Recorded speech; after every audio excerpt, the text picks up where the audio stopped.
नमस्कार, स्वागत है आपका नादी टीवी में और मैं हूं आपके साथ पूनम जैन। बुलेटिन की शुरुआत में सीधा लिए चलते हैं आपको लखनऊ, जहां पर सीएम योगी आदित्यनाथ महाराणा प्रताप शिक्षा परिषद के कार्यक्रम में शामिल हुए हैं।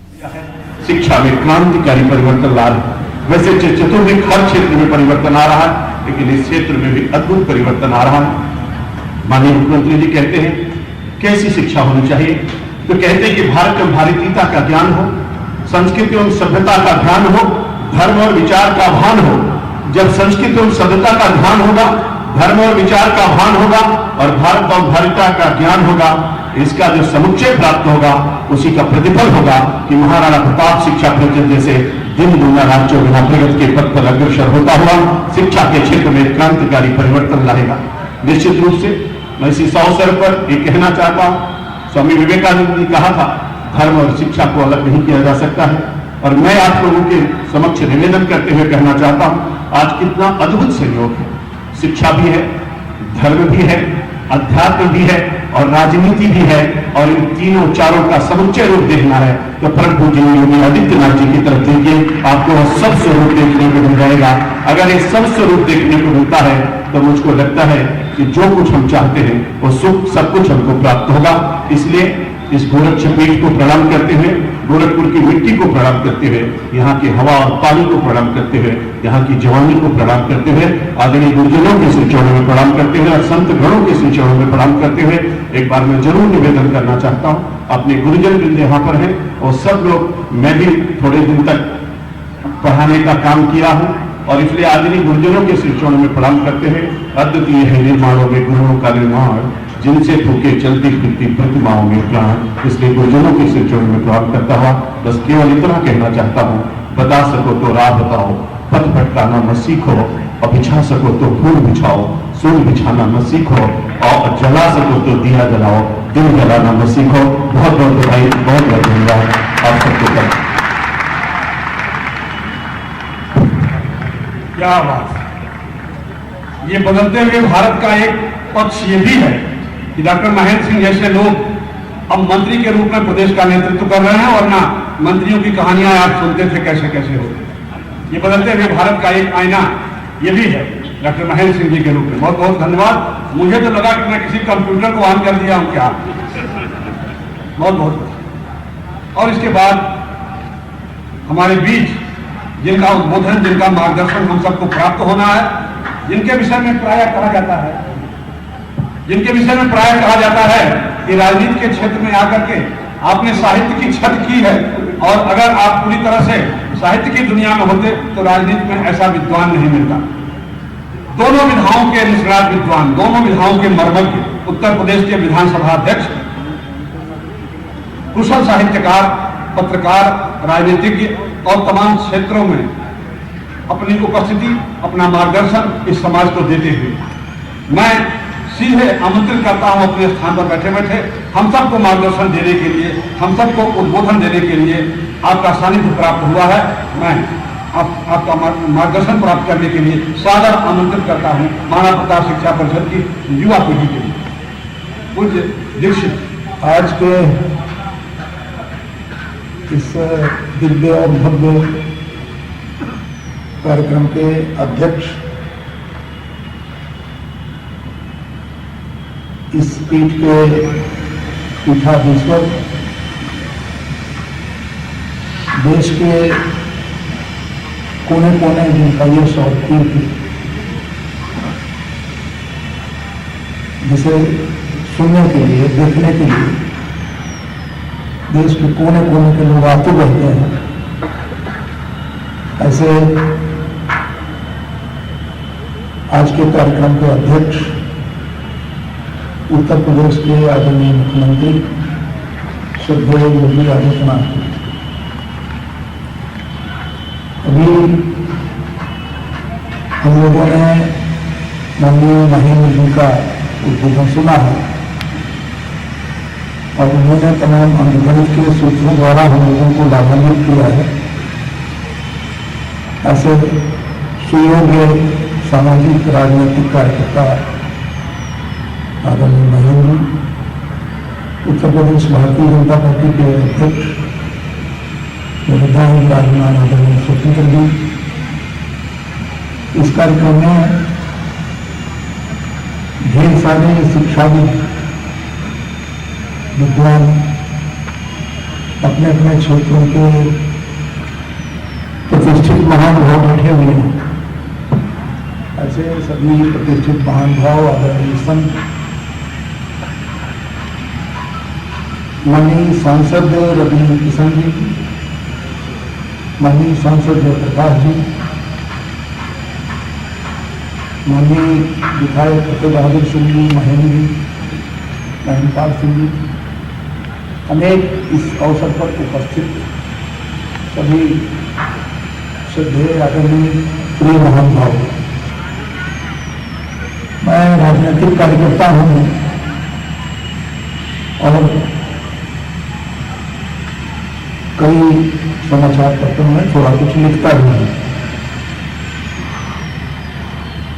किसी राजनीतिक कार्यकर्ता को मुख्य अतिथि बनाने का मौका मिले तो कैसा लगेगा? राजनीतिक कार्यकर्ता जानते हैं।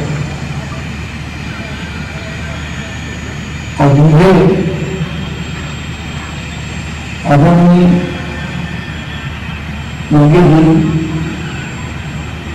कोई अवसर निकाल देते हैं जहां पर वह हमारा सम्मान बढ़ाते हैं।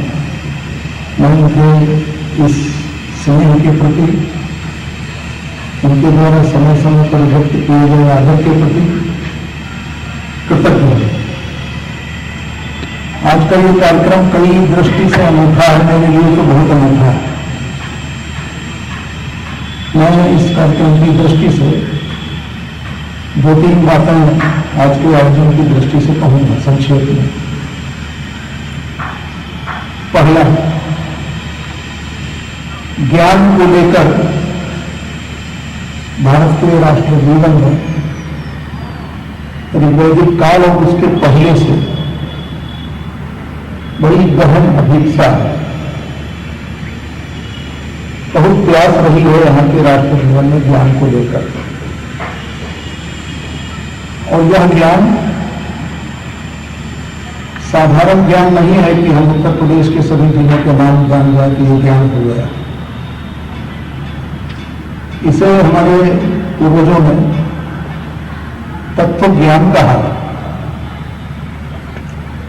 और जो तत्व ज्ञानी है उसकी अभिव्यक्ति कैसी होती है? मैं खुद सवाल उठा रहा हूं। गुरु गोरखनाथ जी की वाणी में से 2 शब्द मैं प्रयोग कर रहा हूं, अलेख लेखन, अलेख देखन। बताते हैं कि ज्ञानी जो दूसरे लोग देख नहीं पाते उसे देख लेता है, अलेख देखन।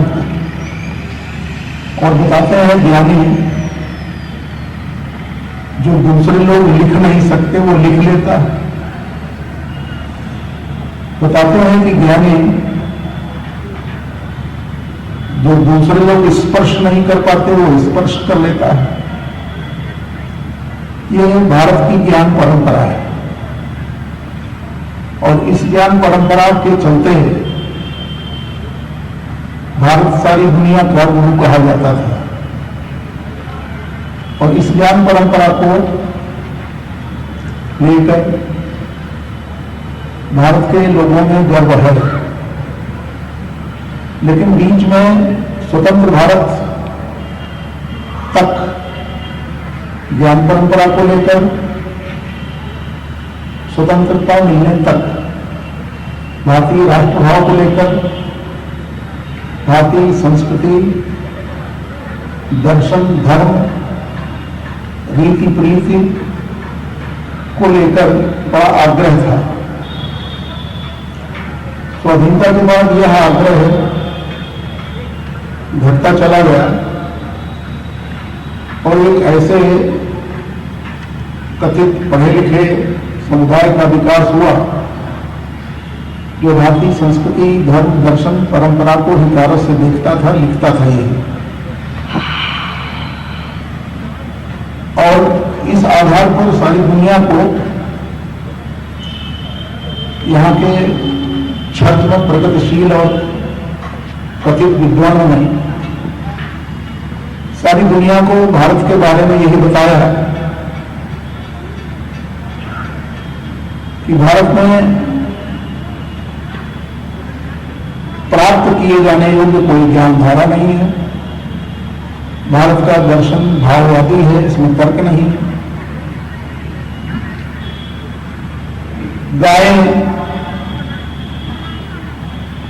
हमारे पूर्वजों द्वारा खाई जाती थी, ऐसा लिखने वाले लेखक पूरी संस्कृति की धारा को नष्ट करने वाले लेखक और विद्वान, कथित विद्वान, उन्होंने भारत की एक बहुत वैसी छवि दुनिया में प्रस्तुत की थी, लेकिन इसके समानांतर भी एक धारा चल रही थी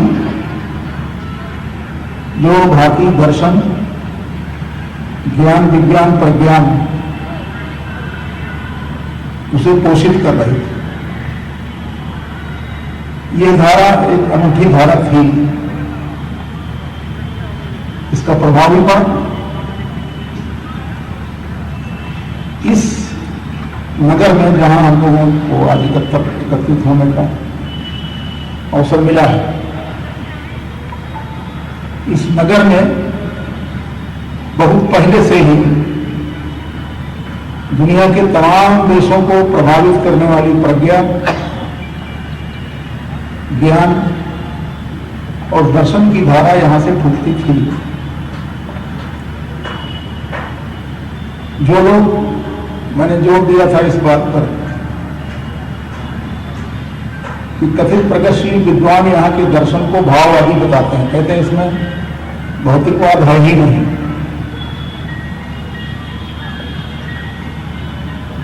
गुरु गोरखनाथ जी की वाणी में, उनकी वाणी के नाम से पुस्तक है, यहाँ बहुत ज्यादा साहित्य होगा।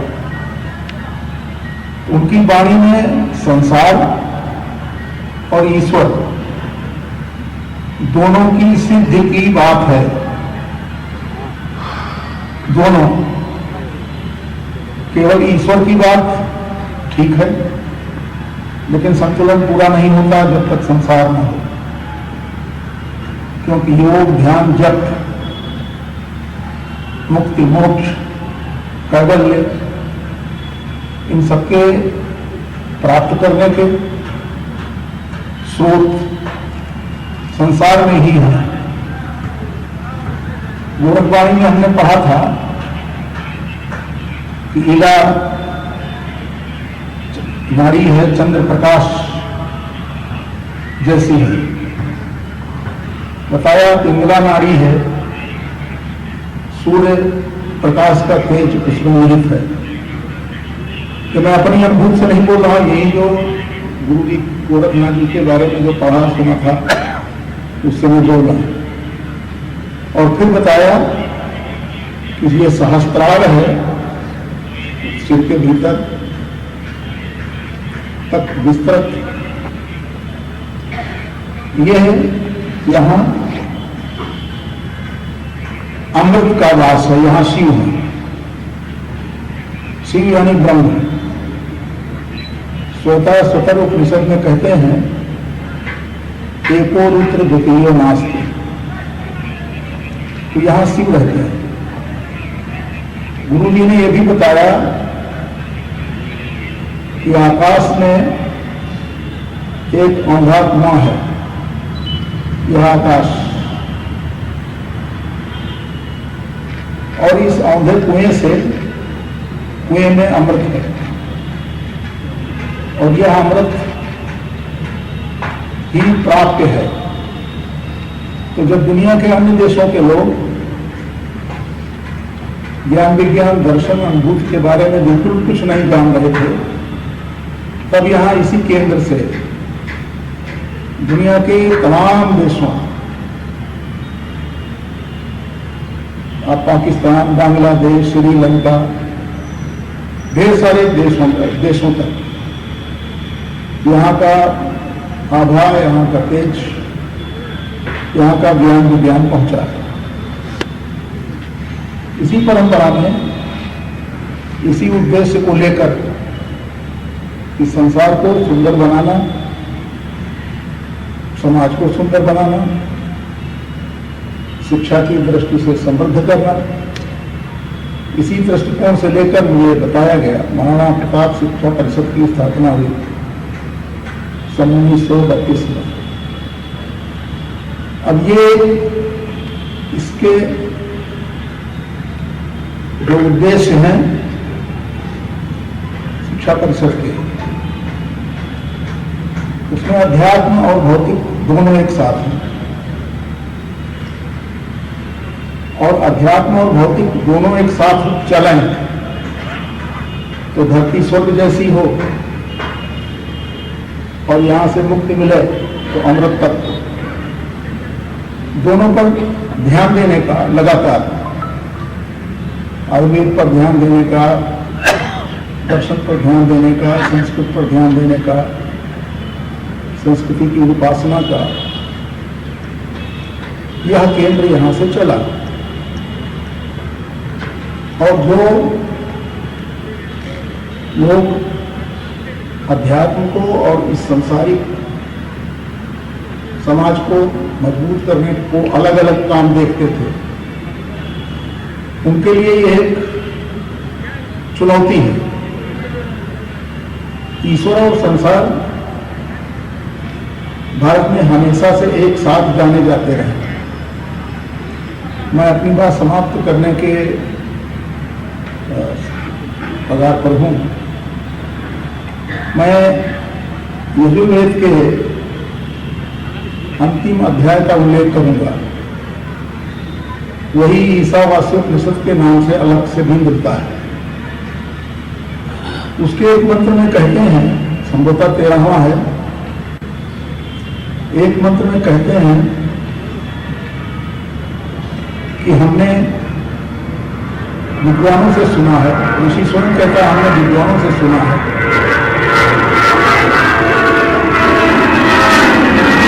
जो लोग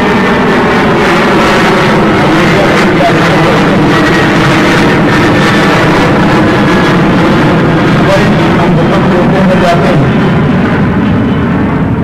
और फिर आगे कहा कि जो लोग विद्या की उपासना करते हैं वो भी नरक में जाते हैं। फिर आगे कहा कि इसलिए साधक को चाहिए कि विद्या और अविद्या, अविद्या का अर्थ अज्ञान नहीं, अविद्या फिजिक्स, केमिस्ट्री, इकोनॉमिक्स ये पढ़ाई। तो जो दोनों की साधना करते हैं वो अविद्या की साधना से संसार पार करते हैं, सांसारिक दुख पार करते हैं, और विद्या की उपासना से मोक्ष मिलता है।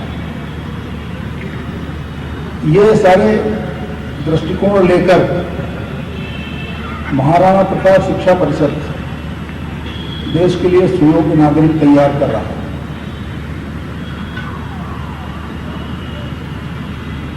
मैक्स मुलर ने भारत में सिविल सेवा के लिए आने वाले लंदन के छात्रों को भारत के बारे में 7-8 दिन पढ़ाया था, और उसके पढ़ाने से किताब बनी what India can teach us, और उसमें यहाँ के दर्शन का, उपनिषदों का, सिद्धों का, मुनियों का, योगियों का बड़ा उल्लेख है। और मैक्समुलर ने कहा कि तुम जब भारत जाओगे अधिकारी होकर तो आपको एक विचित्र भारत मिलेगा, लेकिन वह भारत, मैक्समुलर की वो किताब पठनीय है, लेकिन वह भारत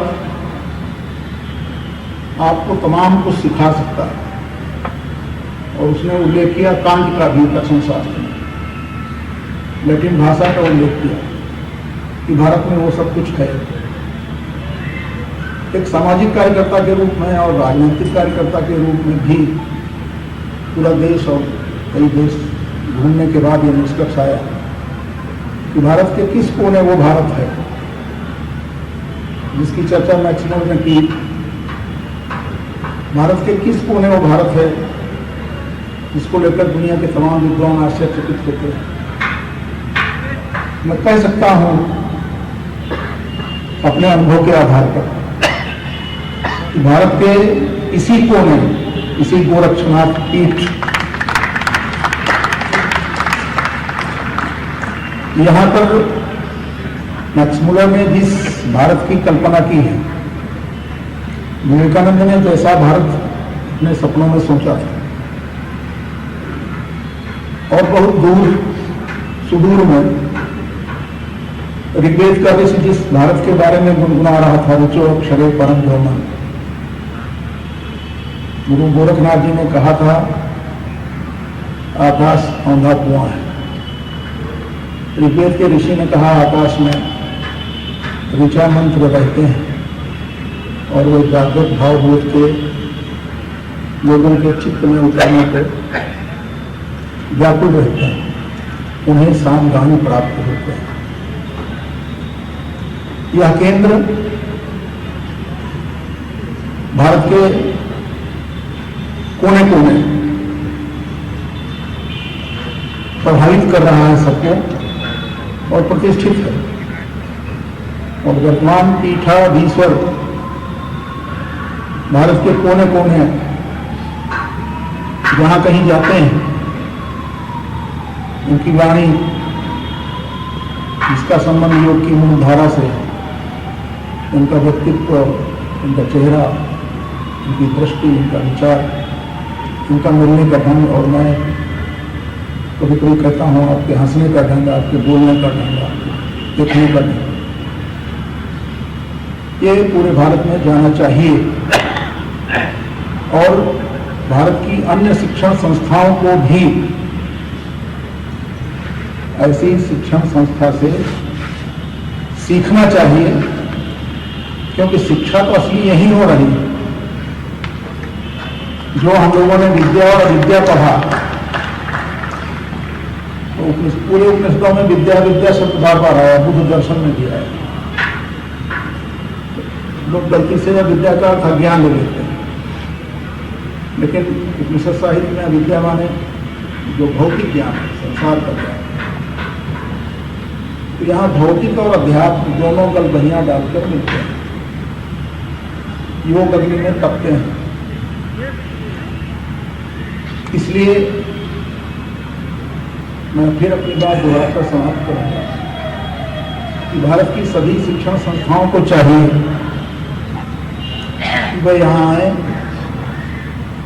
सीखें, यहाँ से संस्कार लें और भारत को, भारत की नीयत में, भारत को भारत की प्रकृति में, भारत को भारत की संस्कृति में, भारत को भारत की रीति नीति में, भारत को उसके अंतस और उसके छंदस के प्रवाह में, भारत को भारत बनाना है।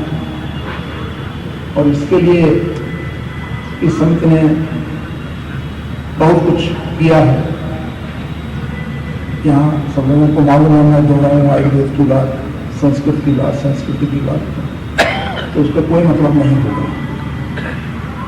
मैं बहुत शुभकामनाएं देता हूँ और स्वयं को बहुत, मुझे गर्व है कि मुझे आदरणीय योगी जी के साथ काम करने का अवसर मिला है। हमको आपने फोन पर आग्रह किया था कि आना है, मयंक जी और अवनी सावर्थी जी जहाज में बैठे रहे 1.5 घंटा, फिर उसी पंचायत में से ये बात निकली कि सड़क से आना है। तो गोरखपुर और योगी जी का स्नेह कुछ ऐसा है कि जैसे गाय का बछड़ा दूर बना हो, उसको खोल दीजिए तो भागते हुए गाय के पास पहुंच जाता है। तो जब गोरखपुर का कोई निमंत्रण मुझे मिलता है तो वही बछड़े वाली हालत होती है कि नहीं हवाई जहाज चला, नहीं कोहरा, तो कोहरा क्या कर लेगा। तो मैं भागा भागा चला है। मुख्य अतिथि की तारीफ की जाती है, परंपरा है, इसलिए उस तारीफ पर ध्यान नहीं देना चाहिए। मुझे बताया गया कि बहुत विद्वान हैं, बहुत योग्य हैं। मैं साधारण राजनीतिक कार्यकर्ता अर्थशास्त्र में MA किया था। MA होने के बाद हमने सारी पढ़ाई की, पहले हमारी पढ़ाई इकोनॉमिक्स की थी, बाद में लेकिन जैसे बीमारी संक्रामक होती है, बीमार के पास बैठे तो बीमारी। अब मैं योगी जी के पास बैठूंगा तो कितना ही योगी आलसी, मैं रोगी हूँ, माननीय योगी जी के साथ बैठा हूँ, तो किसी बीमार के साथ बैठा होता तो बीमारी हो जाती। अब जब योगी के साथ बैठेंगे तो थोड़ा बहुत तो योग आ ही जाएगा। और आप फोन करके हमको जगाने का कि मैं सवेरे उठूं, योग करूं, तो धीरे धीरे तो रास्ते में अमीर अवस्थी जी कह रहे थे मुख्यमंत्री जी हर मिनट पूछ रहे हैं, तो हमने कहा कि कोई ऐसा उपाय करिए कि रात के 12-1 तक तो पूछा, लेकिन सवेरे 8 बजे ना पूछा, मैं सोता हूं।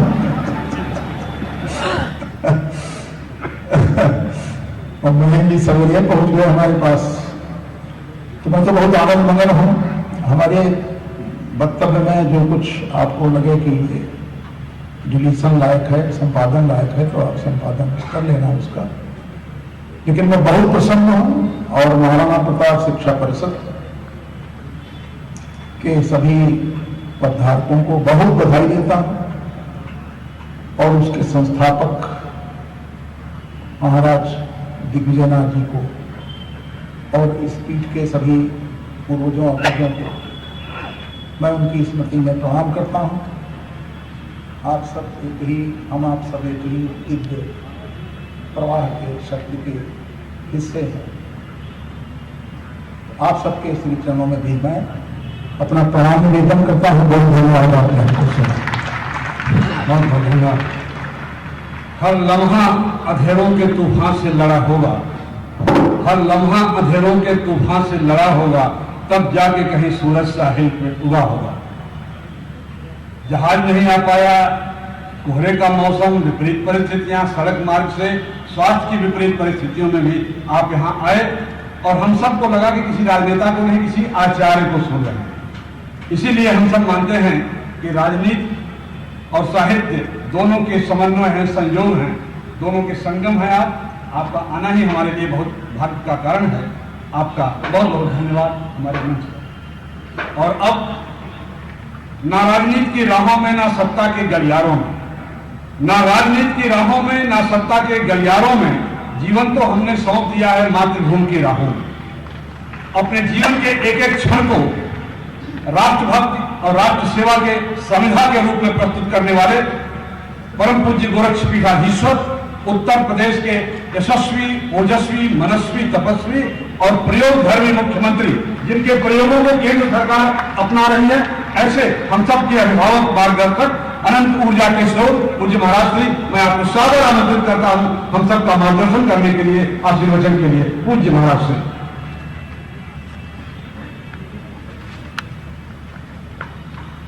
महाराणा प्रताप शिक्षा परिषद संस्थापक सप्ताह समारोह के आज के इस मुख्य समारोह में मुख्य अतिथि के रूप में उपस्थित उत्तर प्रदेश विधानसभा के माननीय अध्यक्ष, सुविख्यात साहित्यकार और जिन्होंने भारत के वेदों की परंपरा को, उपनिषदों की परंपरा को वर्तमान परिप्रेक्ष्य में समाज के सामने प्रस्तुत करने में एक बहुत बड़ी भूमिका का निर्वहन किया है। आज हम सबके बीच में उपस्थित हुए हैं। मैं महाराणा प्रताप शिक्षा परिषद के इस मुख्य महोत्सव के इस कार्यक्रम में माननीय अध्यक्ष जी का हृदय से अभिनंदन करता हूं, आप सबकी ओर से स्वागत करता हूं।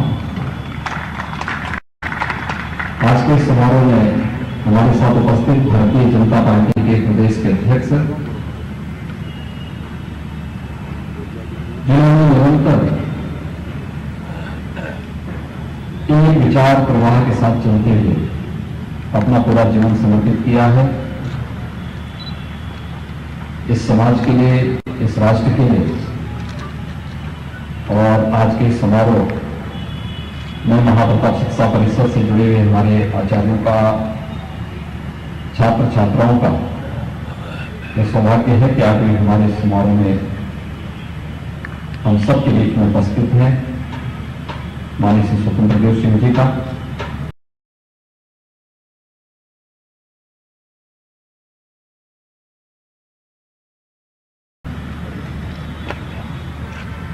आज इस समारोह में हमारे बीच में उपस्थित हैं दिगंबर खड़ा अयोध्या के श्री महंत सुरेशदास जी महाराज, जिनका उद्बोधन आप सबको सुनने का अवसर प्राप्त हुआ है। महामंडलेश्वर महंत संतोष दास जी महाराज काशी से, सतवा बाबा आश्रम काशी से हमारे बीच में यहाँ पर उपस्थित हुए हैं। उनका हृदय से मैं अभिनंदन करता हूँ। आज के समारोह में जिनका अद्भुत उद्बोधन आप सबको प्राप्त हुआ है, प्रदेश के जल शक्ति मंत्री डॉक्टर महेंद्र सिंह जी का। पिछली बार जल संरक्षण के लिए कार्यक्रम में वे आए थे और उन्होंने जल संरक्षण के साथ साथ देश के यशस्वी प्रधानमंत्री आदरणीय मोदी जी की हर घर नल की योजना को प्रदेश के सबसे दुर्गम क्षेत्रों के लिए लागू करवा दिया है। बुंदेलखंड में भी, दुर्गम क्षेत्र में भी। आज हमारे बीच में यहाँ पर इस मंच में उनका उद्बोधन आप सबको प्राप्त हुआ है। प्रदेश में राज्य आपदा प्रबंधन प्राधिकरण के उपाध्यक्ष लेफ्टिनेंट जनरल आरपी शाही जी, सिद्धार्थ विश्वविद्यालय के कुलपति डॉक्टर सुरेंद्र गुरे जी, देवपाटन के मोहन जी, श्री महेंद्र मिथिलेश नाथ जी,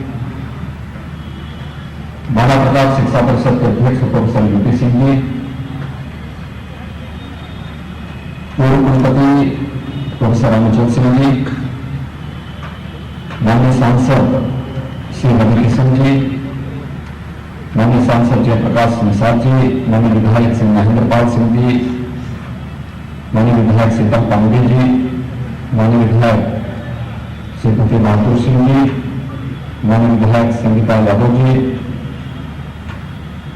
महिला आयोग उत्तर प्रदेश की उपाध्यक्ष श्रीमती अंजू चौधरी जी, कालीबाड़ी के मोहन जी, भारतीय जनता पार्टी के क्षेत्रीय अध्यक्ष डॉक्टर धर्मेंद्र सिंह जी,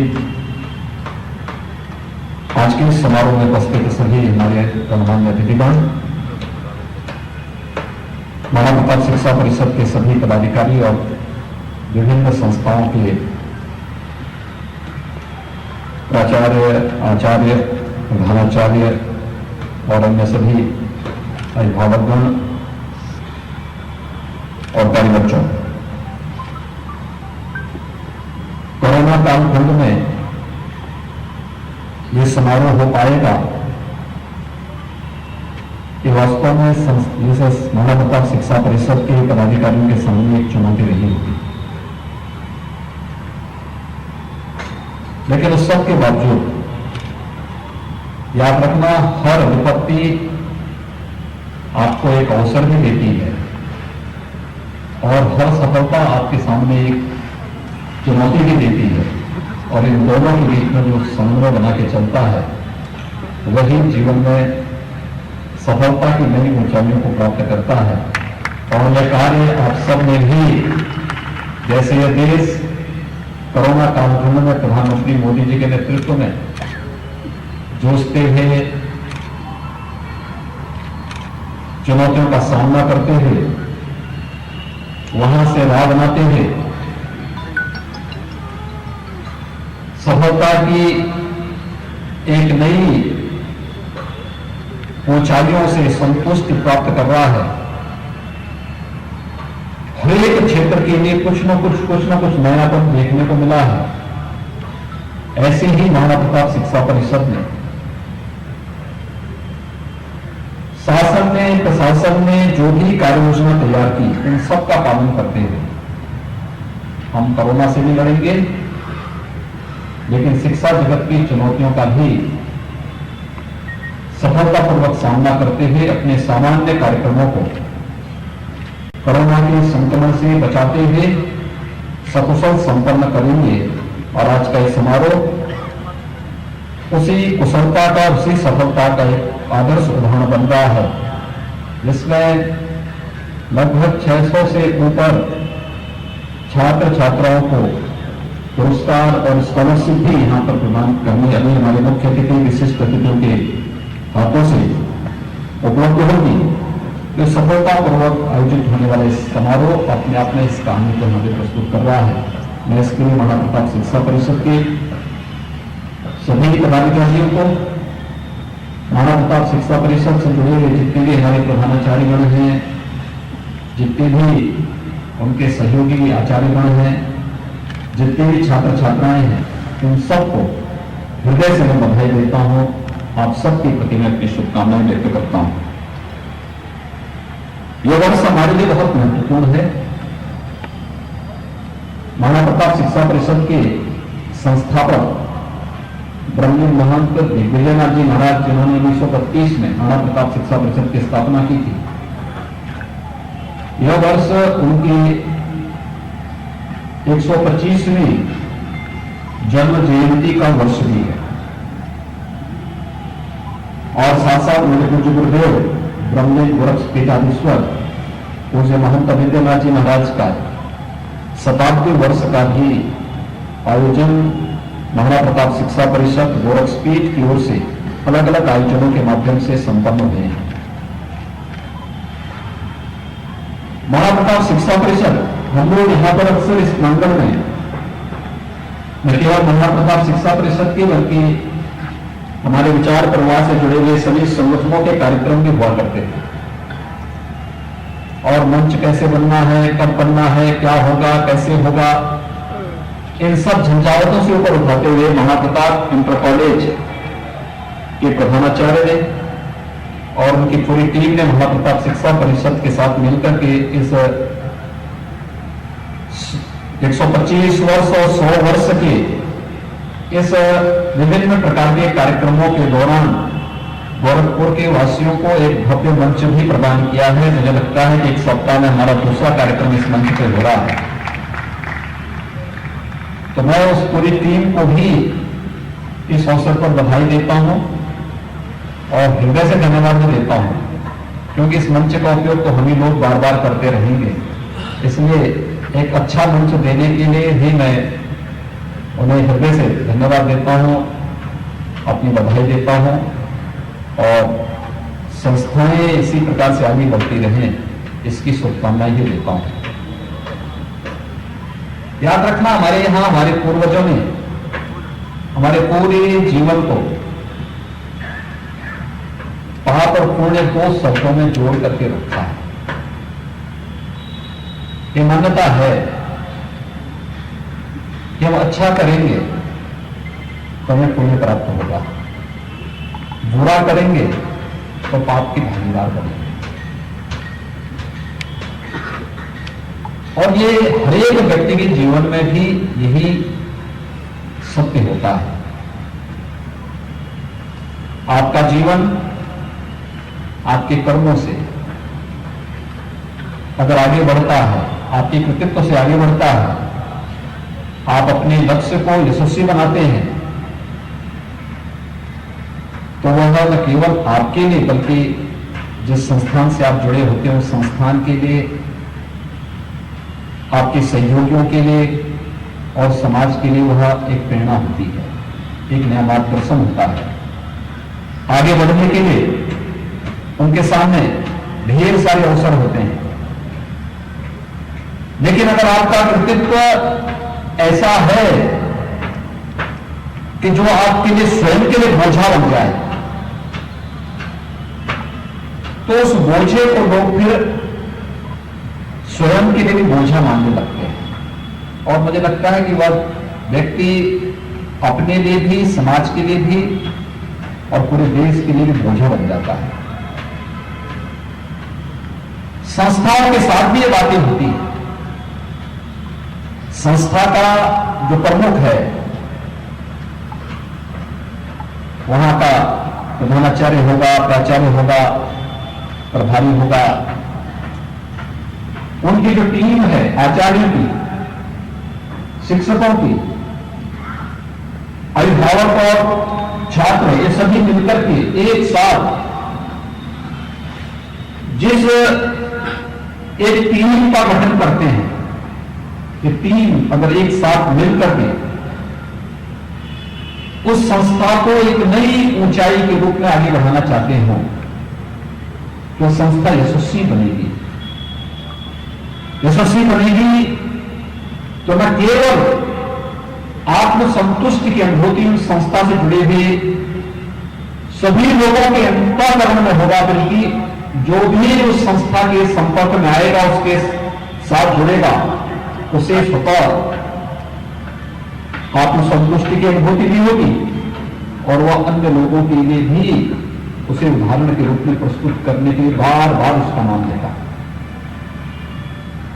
उस एक लक्ष्य को प्राप्त करने के लिए हमें कार्य करना होगा। याद रखना, जीवन में हमारा जो सबसे बड़ा उद्देश्य होना चाहिए, कैसे हम अपने लक्ष्य को प्राप्त करने के लिए अपने व्यक्तित्व के माध्यम से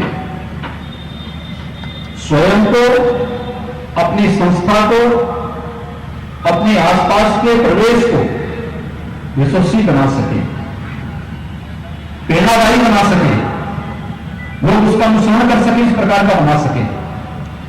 और महाप्रताप शिक्षा परिषद के सामने ये चुनौती, विभिन्न संस्थाओं के सामने चुनौती निरंतर बनी रहेगी। आज देश बहुत अच्छी दिशा की ओर बढ़ा है। दुनिया भारत का अनुसरण करते हुए दिखाई दे रही है। आज से 5-7 वर्ष पहले दुनिया में क्या हो रहा है, अमेरिका में क्या है, यूरोप में क्या है, वह भारत भर देखता था। और आज यूरोप और अमेरिका में इस बात को देखा जा रहा है कि भारत क्या कर रहा है, हम भी इसका अनुसरण कर सकें, इसके अनुरूप बन सकें। ये नेतृत्व पर निर्भर करता है। हम किस लोगों बनेंगे या अपने व्यक्तित्व और कृतित्व से ऐसा उदाहरण प्रस्तुत करेंगे कि लोग हमारा अनुसरण करते हुए दिखाई दे। अगर देश के अंदर ये हो सकता है तो फिर देश के भविष्य का निर्माण तो इन्हीं संस्थाओं से होना है। संस्थाओं के माध्यम से क्यों नहीं हो सकता?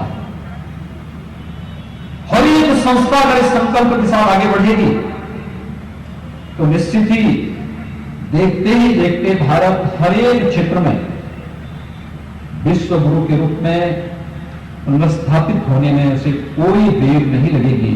और राष्ट्रीय शिक्षा नीति उस दिशा में आप सबका आह्वान कर रही है। भारत ने जो वर्तमान में नई शिक्षा नीति के रूप में राष्ट्रीय शिक्षा नीति इस देश के अंदर लागू की है, मैंने 4 दिसंबर को भी आपसे कहा था, हर एक विद्यालय राष्ट्रीय शिक्षा नीति के ड्राफ्ट को अपने यहां ले, विद्यालय के वरिष्ठ शिक्षकों की एक टीम उसके अध्ययन के लिए लगाएं और फिर उन चीजों को देखें कि शिक्षा केवल एक सैद्धांतिक पक्ष नहीं बल्कि इसके व्यवहारिक पक्ष भी है। और व्यवहारिक पक्ष क्या है और कैसी आपकी उसमें भूमिका होने जा रही है, अगर आप सभी इस दिशा में प्रयास प्रारंभ कर लेंगे, मेरा मानना है कि जब 2031-32 में महाप्रताप शिक्षा परिषद के 100 वर्ष पूर्ण हो रहे होंगे, तब महाप्रताप शिक्षा परिषद न केवल पूर्वी उत्तर प्रदेश में बल्कि उत्तर प्रदेश और उत्तर भारत का एक आदर्श संस्थान, शिक्षण संस्थान के रूप में ढेर सारी संस्थाओं की प्रेरणा का केंद्र बिंदु बन चुका होगा। लेकिन इसके लिए इस शुरुआत एक एक संस्था को, एक एक प्रधानाचार्य को, एक एक आचार्य को और इससे जुड़े हुए प्रत्येक छात्र छात्रा को स्वयं से इस भूमिका के लिए अपने आप को तैयार करना होगा।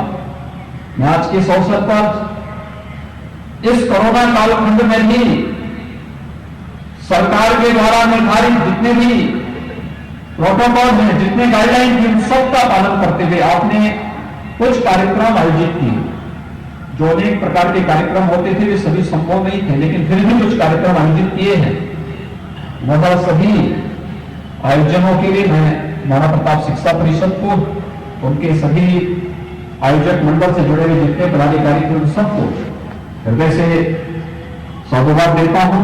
मैं एक बार फिर से आज के समारोह के अपने सभी अतिथियों का हृदय से अभिनंदन करता हूं कि जो आज महाराणा प्रताप शिक्षा परिषद से जुड़े हुए सभी संस्थानों से उपस्थित छात्र छात्राओं को आशीर्वाद देने के लिए आज यहाँ पर उपस्थित हुए महाराणा प्रताप शिक्षा परिषद के संस्थापकों की श्रद्धांजलि और अपना सम्मान व्यक्त किए हैं। इसके लिए उन सब के प्रति हृदय से उनके प्रति साधुवाद व्यक्त करते हैं, उन सबका हृदय से अभिनंदन करते हैं।